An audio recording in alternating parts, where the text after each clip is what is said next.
I was getting into some of the spiritual practices in order to change. Usual stuff, nothing unusual. Meditation, for example. Listening to lectures. I like the Zen master's approach very much, and would consider stuff like Zen koans quite seriously and thought about it. Like one I remember very much.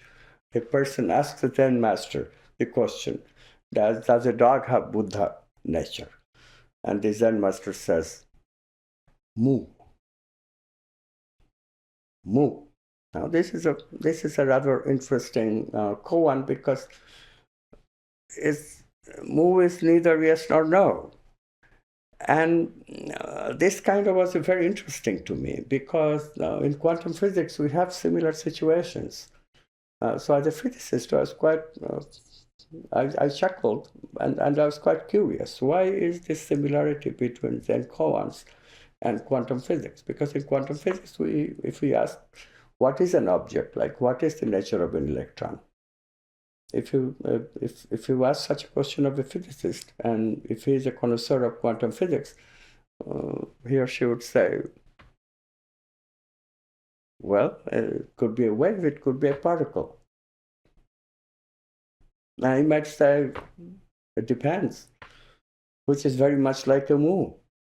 I don't know how to tell you now. It depends on the context in which you ask the question, and then I may have an answer.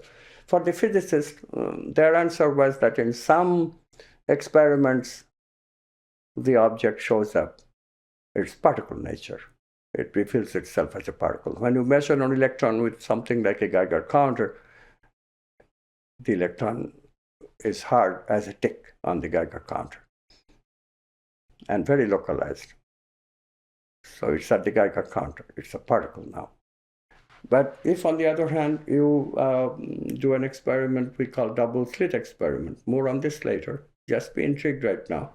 No need to go into the details, but electron passes through a two-slitted screen. And electron seems to pass through both slits because what you get is what we call wave interference pattern. When we pass waves through two slits, then indeed we find that wave goes through both slits and makes a pattern, which is called an interference pattern. Very different than if a particle beam passed through two slits and make a pattern, which will consist basically of two piles of particles, one behind each slit.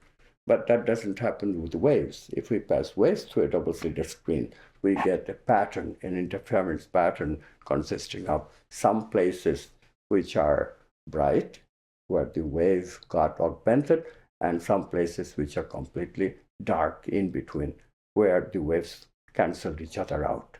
This canceling each other out phenomenon, particles just cannot do. An electron can never cancel another electron out. But waves, as waves, electron can precisely do this thing.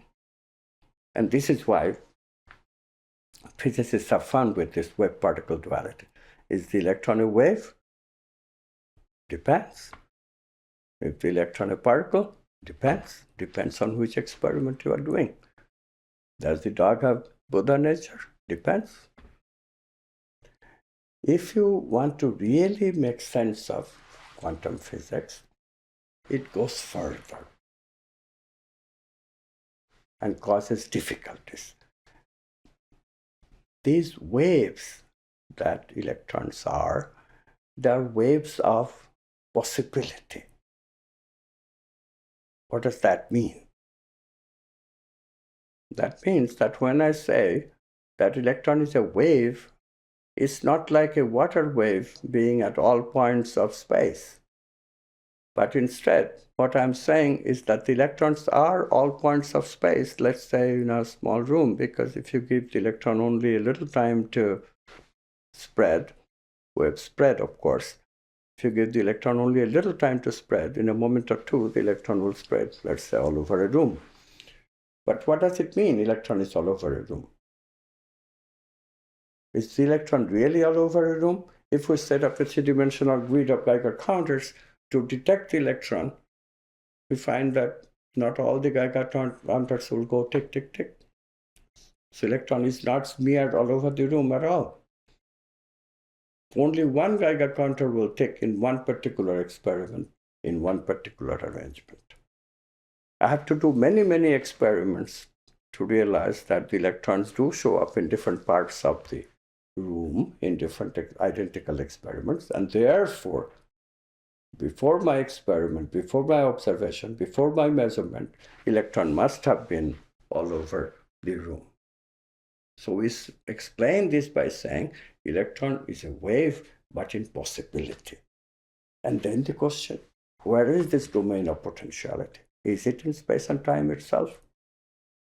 That cannot be, because the electrons change from its wave nature to particle nature when we measure it instantly. How can that be? Instantly. Instantly suggests that the movement must be with infinite speed, but nothing can move faster than the speed of light. So this domain of potentiality must be outside of space and time, in order that communication can be instantaneous, in order that communication proceed without signals, in order that movement can be with infinite speed. But that is a tremendous piece of new news, very important for people who are seeking enlightenment, but very disturbing news for those people who believe in one reality, namely space and time. So it's a very good thing that we have this domain outside of space and time where the waves of potentiality reside and where things are interconnected, and where, if you will, very quickly you can make the inference yourself. And this may give you, quote unquote, an enlightenment experience itself. Ask yourself, when is it that you don't need a signal to communicate? When is it? When is it? Ask. Only one answer, isn't it? You cannot communicate with another without a signal, usually. At least you cannot control it. But you can always communicate with yourself without a signal. Therefore, if in a domain no signal is needed, where communication is instantaneous, where everything is interconnected that way, to be just that one thing, isn't it better to identify that thing, that reality, that it is just one reality? There is no separateness in that reality at all. It's just one thing, one and only, if you will. So it is this one and only that is behind the reality of manifestation, where, of course, separateness arises and all this. Quantum physics is confirming it by suggesting from its experiment without any question that there is this domain of potentiality, which can be discerned by this quality, that there is no signal needed to communicate in this world, which has been verified by experimental data world over since 1982. Now even a graduate student can do this experiment in a physics laboratory. What does that tell us about enlightenment? It's a very valid phenomenon. Yes, we can go for it. The question is, how do I go and experience it? This is then the question. Not if such a reality, such an engulfing reality, such a deeper level of reality.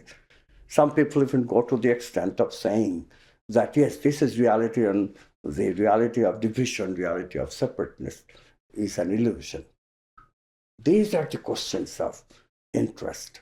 And when you engage with these questions, the question of enlightenment becomes alive to you.